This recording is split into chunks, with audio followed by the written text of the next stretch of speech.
Peace, everyone. I pray all is well, that you are in alignment with your purpose, with your joy, and with what you know you should be doing for yourself. In order to be able to move in the direction that I would like to go, I've had to seek guidance. I've had to observe people and learn from people who are exemplary of that which I wish to embody, that which I wish to see for myself.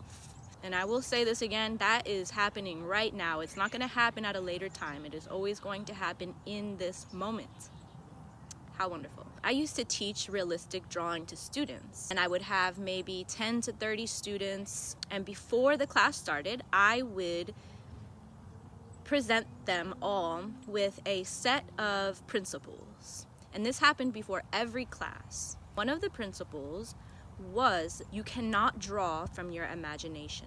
Let me help you understand what I mean by that. If somebody was to tell you, draw an elephant, and you had no idea what an elephant actually looked like, or perhaps you didn't have a photographic memory, so you can't see the elephant in your mind's eye, do you think that you will be able to draw this elephant realistically?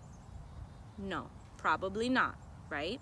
And so that is why it is very important and necessary to have an example when drawing realistically. Sometimes that was challenging for students to grasp. Different people will respond differently to that principle. But one thing that I can say about it is that oftentimes there is almost a fear associated to utilizing an example. This is something that I can relate to when you are on a path in which you are wanting to learn and grow and expand or create a particular result, an outcome in your life that is in alignment with your heart. It is very important for us to have guidance, and not only guidance, but proper guidance, to have people who are exemplary of that which you wish to experience, of that which you would like to see for your life. Somebody who excels at whatever it is that you are looking to do. So if you want to be the best basketball player, you better tap in with all of the best. And there's nothing wrong with that. It's actually something that I find necessary and very important, so that you can observe and you can learn. We all have to learn from our mistakes. When individuals who have already reached the pinnacle and are continuing on even into the great beyond within their particular arena, they have experienced a lot of the mistakes that come with growing in that area, that come with becoming more skillful and evolving within their skill. Do not be afraid to seek guidance from individuals who are better at what it is you wish to excel at. Do not be afraid to seek out information and knowledge if you wish to grow in a particular area.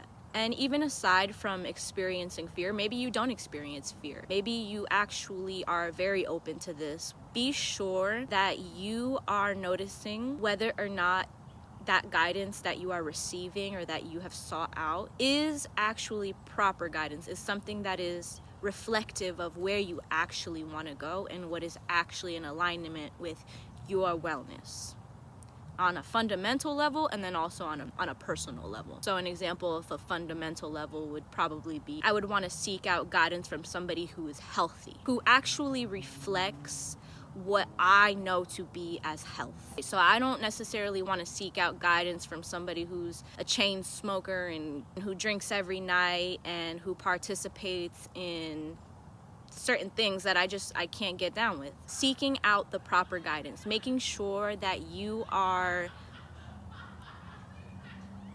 discerning for yourself that the guidance that you're receiving is actually exemplary of what you wish to embody, or at the very least receive and make your own. Embody and then also make your own, because you're an individual. So we're not looking to be like nobody else. We're looking to be ourselves, but we're also looking to receive help. Not only is there so much power in seeking out guidance and learning from people who know more than you and have reached greater heights in a particular area of your life, It's also important to remember why you've started something in the first place throughout the whole journey. I've realized this for myself over time.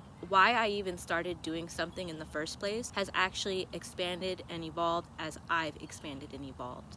Refreshing yourself and reintegrating the reason why you're starting as you are experiencing this process, you will find that you can recenter yourself. If you are looking to grow and expand or produce a particular outcome that is not necessarily the usual for you, then you will probably face challenges, and those challenges are mental.